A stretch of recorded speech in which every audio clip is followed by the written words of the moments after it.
What happens when the Social Security Administration trust fund runs out and our benefits get cut? Welcome back to Money Not Math episode 181. It is Tuesday, April 7th, and I hope everyone's have a wonderful day. And I appreciate you coming back for another episode. I recently had a YouTube commenter ask me what happens when the Social Security Administration trust fund runs out and our benefits get cut. Now, even though I believe something will adjust with Social Security in the future, I do not believe in trying to make predictions or guessing with certainty what Social Security might look like in the future. Therefore, per the commenter's request, I have updated Money Not Math episode 162. What does retirement income with $500,000 in an IRA plus Social Security look like? To show what retirement could look like for that same hypothetical couple if their Social Security benefits get cut by 25% for today's episode. With that, let's walk through the hypothetical example while keeping in mind this is not legal tax or investment advice. This is a hypothetical example that will hopefully provide you with value and improve the chances you have a confident and enjoyable retirement experience. If you want to ask specific questions about your specific situation or model your retirement planning options, please reach out and we can schedule a time to talk in person or online. With that, let's jump in and I will share my screen. For those who are listening, I'll do my best to highlight all the numbers that are pertinent to you, but I would encourage you to find a video version of this today's episode. So here I'm just showing you the YouTube page of episode 162. What does retirement income with $500,000 in an IRA plus Social Security look like? Money Not Math episode 162. You'll notice they're 67 years old, living to 95, which we understand is not realistic. They both live to 95, but it's a hypothetical. It's better to plan for too long than not long enough. And they are able to spend $5,810 per month of after taxes, $5,810 per month after taxes, and have an 80% probability of success. And as a refresher, the 80% probability of success is important. And the reason why we use it is because if you have a 100% probability of success, it's possible you're living too conservatively in retirement and you could have enjoyed more. Now, that's okay if your number one goal is to leave as much as you humanly possibly can to your life, your legacy. But if you want to maximize your retirement experience, it's better to be closer to 80% while also avoiding the number one risk in retirement, the number one fear of retirement being running out of money before we run out of breath. So we absolutely don't want a 0% chance of success, which is why we like to have 80% chance of success as our goal for most clients and have the guardrails of if you get over 90% probability of success, we can probably potentially take more income and do more things or gift more while we're alive. If you drop below 70% probability of success, that's when we may need to tighten the belt a little bit. But every client's different. Some people are more aggressive and are okay with 75 or 70% goals. Some people are more conservative and want a 90% or 100% probability of success. Every situation is different, which is why it's so important to understand the concept of this conversation while also understanding every situation is different. So let's jump into today's example per the request from the YouTube commenter. So you'll see we just have, again, $500,000 in a traditional IRA, which means that they did not pay, they took a tax deduction while they were working and deferred the tax until their retirement, which will impact Social Security taxes, Medicare costs, and things like that. They will owe taxes in retirement, more than likely. In this situation, it's the same thing if you have your money in a 401k, SEP IRA, and things like that. Their income, so in the other example for episode 162, we took an average monthly benefit of $1,883, $1,883 per person. The exact same for each person in the couple. Also not likely. I've never once seen a person and their spouse have the same Social Security benefit, but I guess it's possible. Again, the YouTube commenter said, what happens when the trust fund runs out and requested I show a 25% reduction. So rather than 1,883 today, we're going to use 1,412 as the monthly benefit statement at full retirement age for both Mr. and Mrs. Confident.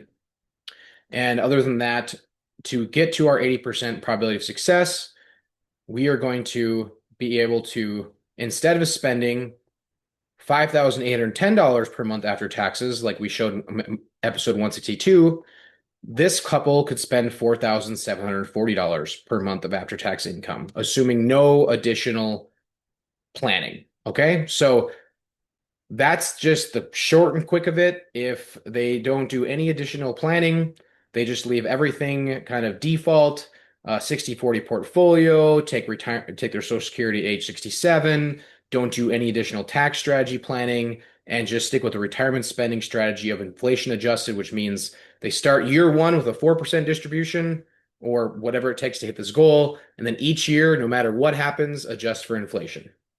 All right, so that would be the quick answer. By cutting the Social Security benefit by 25%, we go from 5,810 of monthly expenses after taxes to 4,740.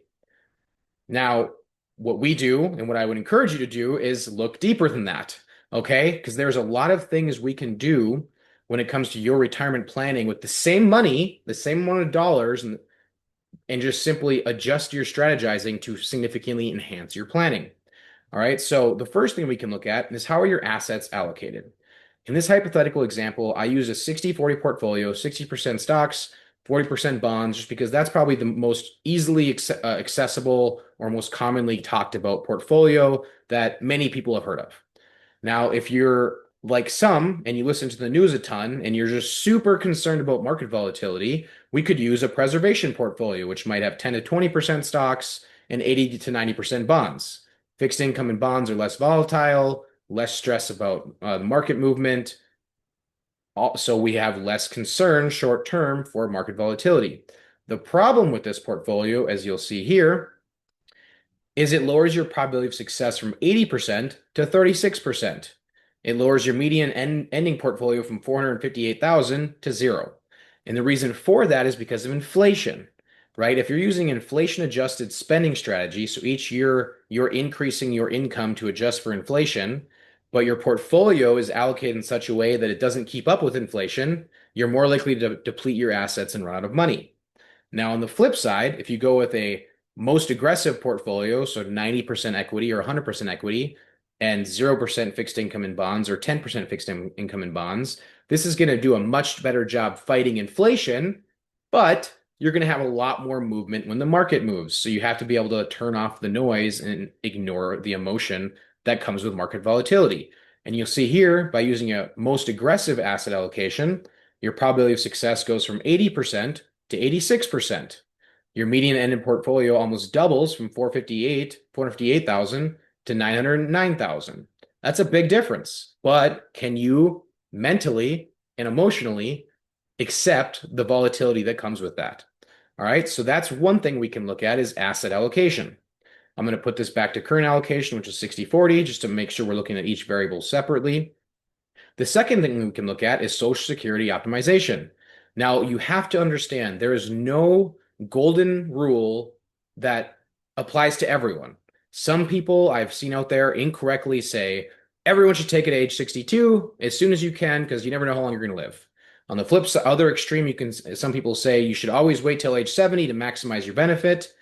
Some people say you should always take it at full retirement age 67 or 65, depending on your age, 66. It varies depending on your birth date. For this couple, it's age 67. That's not true. In my opinion, in my professional advice, every situation is different. The level at your Social Security is compared to your spouse, the ages, the health history, so much goes into Social Security planning. It's very, very important. For this hypothetical example, we're going to look for the optimal strategy, which just so happens for these people to be age 70 for both people to maximize their benefit. And let's see how that impacts their retirement planning. That makes a massive difference, the biggest so far, bigger than even asset allocation. By doing an optimal strategy and simply waiting for 3 years rather than claiming Social Security at 67, they wait to 70, their probability of success goes from 80% to 93%, big change. Their median ending portfolio goes from 458,000 to 635,000. So the probability of success had a bigger movement from Social Security optimization than asset allocation optimization, but the ending portfolio had a bigger movement from asset allocation optimization because that's what grows your portfolio. Social Security is a benefit that disappears when you're both gone. It doesn't grow your legacy necessarily. All right, so that's number two thing we can often look at to potentially improve your situation with no additional dollars in or out. We'll bring it back to where we started. All right, tax strategy optimization. This is a very important one as well because when you look at tax strategy optimization in a vacuum, sometimes what's most tax efficient isn't always the best case scenario for your overall portfolio. All right, so it's very important to look at each of these individually and how they impact the big picture. All right. So if we look at the proposed strategy to optimize your taxes, which will decrease how much you pay in taxes, which sounds great and in many cases is helpful. In this case, it's not. It actually brings your probability of success from 80% to 66% and your median ending portfolio from 458,000 to 273,000. Kind of interesting, right? So sometimes, again, this is why it's money, not math. The math does not align with the money. So if I'll just do a quick summary of that. If you use the proposed optimal strategy, you'll spend about 158,000 less in tax. You have $158,000 less in tax adjusted assets. You have 36,000 less taxes paid, sounds like a savings, and you have 510,000 less dollars withdrawn from tax deferred accounts. So it sounds like you're saving money, but when we come back and over analyze the portfolio overall, it's actually hurting your probability of success. So of course we wouldn't want to do that if we're looking at the big picture unless you're just way more concerned about saving in taxes than you are about your success percentages. Now, those are the first three that we look at, or four: asset allocation, Social Security, tax strategy. The fourth one that I'll talk about today, and there are more, but I don't want to go too down into the weeds unless it's a specific conversation for a specific client.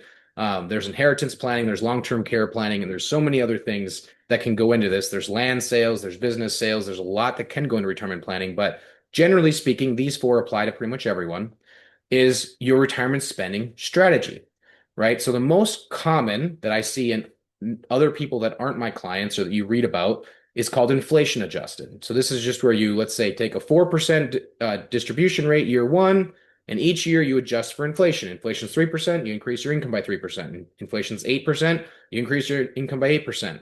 The problem with that strategy, there's multiple, but two of them I can think of off the top of my head are: one, just because inflation went up and you need more money to live, it doesn't mean your portfolio went up. So if you increase your income due to an inflation adjustment on the same year that the market corrects, you might be compounding the problem for your long-term success. The second thing is that statistically speaking, I've yet to find anything that argues against this. So if you find it, please let me know, and I'd be happy to do some research and challenge my thought processes here. Is that most people's retirement experience does not equate to the same thing every year, just adjust for inflation.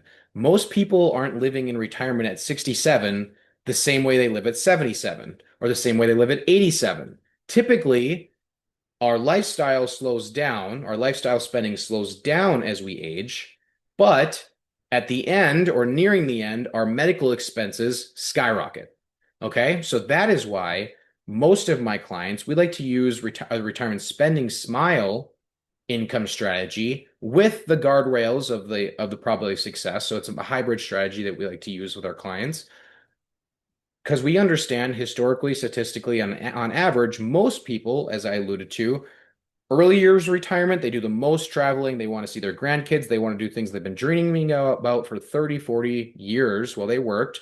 And then as they age, they slow down. So their expenses kind of come down a little bit. Maybe they pay off their house, they pay off their cars, they just have less debt and they do less things. But then at the end of retirement, they spend a lot more due to healthcare costs. So that's what's called the retirement spending smile. It's more statistically based on what actually happens in life rather than just assuming every year is the same, adjust for inflation. So let's see what that does by changing a strategy for our clients or this hypothetical client. That has the biggest impact. So not asset allocation, not Social Security optimization, definitely not tax strategy optimization in this specific example, but the way that we plan on spending our money, retirement spending smile rather than inflation adjusted has the biggest impact for this client, bringing their probability of success from 80% to 98%, massive difference, and their median ending portfolio from 458,000 rounded to $1,024,000 rounded. All these numbers being rounded, of course. Huge difference. Okay. So of those four, let's try to find an optimal. I'm not going to go most aggressive for the investment because I wouldn't even encourage my clients to have 90% equity. So why would I use that? But we could be a little more aggressive than 60-40. So let's just say we're going to use, rather than a moderate, which is 60-40, let's just say growth. Let's use the optimal Social Security and let's keep our retirement spending smile and see what that looks like compared to basically no planning. Now they go from an 80% probability of success to 100% probability of success. Their median ending portfolio goes from 458,000 to 1 point almost $4 million, almost three times more. Big difference. And so they could just say, "Oh, great, awesome job planning. We'll have more to leave behind." Or they could say, "Hey, I don't need 100% probability of success. I'm content and I'm excited about 80%, knowing we have guardrails at 90% and 70% to make adjustments if needed. How much more could I spend due to proper planning?"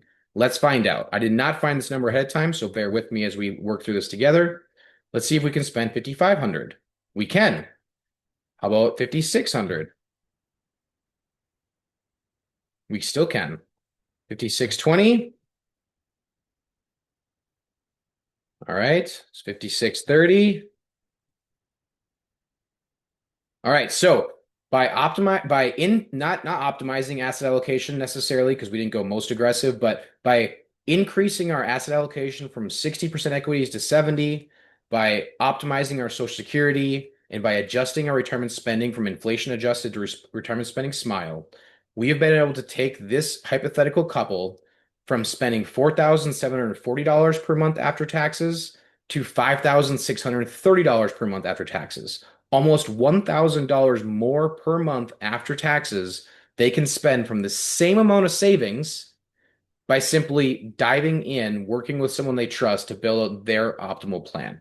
Massive change. And just out of curiosity, the the other example from Money Not Math 162, they had 25% more Social Security where they could spend $5,810 without additional planning. And if you want more additional planning for that example, I'd encourage you to watch that episode. They can spend almost the same amount of money, $180 less per month after taxes, with 25% less Social Security benefit. So it makes a huge difference. All right. So with that being said, hopefully everything I said was clear. Let me know what questions, thoughts, comments, concerns you have, what additional questions I can answer hypothetically for you. If you want specific analysis and specific modeling and specific strategizing for you, we will have to sit down, have a conversation, and kind of go through that. But if you have hypothetical requests, or you'd like to see future Money Not Math episode content or questions answered or ideas explained, please reach out and let me know. Keep in mind, one of the biggest things we didn't touch on today that has a massive impact on your planning is this example does not include long-term care planning. So if that is something important to you to plan around outside of estate planning with your attorney, then we would have to add your specific strategizing and situation as well. Whether you want to self-insure yourself with long-term care through assets, buy annuities that have long-term care riders, buy life insurance with long-term care riders, or buy long-term care insurance, or do estate planning to hopefully transfer your assets. That's a whole nother massive conversation that I didn't want to add into this hypothetical comparison, because sometimes if you go too in depth, it actually makes it less valuable. So thank you for taking the time to watch or listen to today's Money Not Math episode. Please don't forget to subscribe to my YouTube page or follow my Facebook page. Please help me provide more value to more people by sharing with a friend or sharing it on your social media page and commenting with a question or thought. Or if you would like to ask me a question privately or schedule a meeting, please message me directly on the platform you are on or call me at 218-686-3170. Disclaimer, this content is not legal, tax, or investment advice. You should always consult a qualified professional regarding your personal situation. Thanks again for your time and hope you have a great day. Bye.